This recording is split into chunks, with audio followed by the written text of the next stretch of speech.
Hello, আসসালামু আলাইকুম। আপনারা সবাই কেমন আছেন? নতুন আরেকটি ভিডিও নিয়ে আপনাদের মাঝে চলে আসলাম। আশা করি আমার ফুল ভিডিও শেষ পর্যন্ত দেখবেন। আজকে আপনাদের সাথে শেয়ার করব নোয়াখালীর বিখ্যাত পান্তুয়া পিঠার রেসিপি। পিঠা বানানোর জন্য প্রথমেই হাফ কাপ ময়দা, হাফ কাপ চাউলের গুঁড়া, হাফ কাপ চিনি, চাইলে চিনি আপনারা স্বাদ মতো দিতে পারেন, সামান্য পরিমাণ লবণ ও 1/3 কাপ পরিমাণ গুঁড়া দুধ। আপনারা চাইলে এখানে লিকুইড দুধও ব্যবহার করতে পারবেন। দুধের পরিমাণ যত বেশি দিবেন পিঠাটা খেতে তত বেশি টেস্টি হবে। এখানে সবগুলো শুকনো উপকরণ একসাথে মিশিয়ে নিয়ে নর্মাল পানি দিয়ে ব্যাটারটা বানিয়ে নিব। আমি পানিগুলো একবারে না দিয়ে বারে বারে দিয়ে ব্যাটারটা বানিয়ে নিয়েছি। আপনারা যদি লিকুইড দুধ ব্যবহার করেন তাহলে পানি দেওয়ার প্রয়োজন হবে না। শীতের দিনে আমরা নানা ধরনের পিঠা খেতে পছন্দ করি। আমাদের উত্তরবঙ্গে বিভিন্ন ধরনের পিঠা বানিয়ে থাকে শীতকালে। আপনারা কে কে পিঠা খেতে পছন্দ করেন কমেন্ট করে জানাবেন।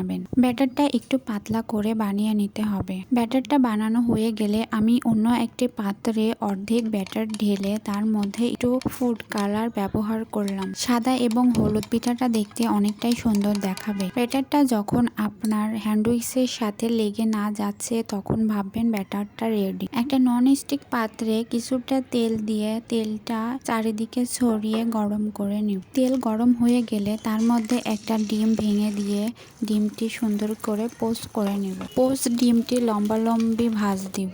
ডিমটি পোস্ট করা হয়ে গেলে ডিমটি একটা পাত্রে উঠিয়ে রাখবো। আগে থেকে করে রাখা সাদা ব্যাটারটি চামচ দিয়ে কড়াইতে দিয়ে দিব এবং কড়াইটা এদিক ওদিক ঘুরিয়ে রুটির মতো করে নেব, ঠিক যেমন পাটিসাপটা পিঠা বানাই। এখন একটা ঢাকনা দিয়ে পিঠাটি ঢেকে দিব না হওয়া পর্যন্ত। ঢাকনাটি তুলে পিঠাটি যখন হয়ে যাবে তার মাঝে পোস্ট করা ডিমটি রেখে পাটিসাপটা পিঠার মতো পিঠাটা জড়িয়ে নেব। এরপর একইভাবে হলুদ কালারের ব্যাটারটা দিয়ে ঢাকনা দিয়ে ঢেকে পিঠাটি যখন হয়ে যাবে আগে থেকে করে রাখা পিঠাটা আবারও হলুদ ব্যাটারের পিঠার সাথে জড়িয়ে নেব।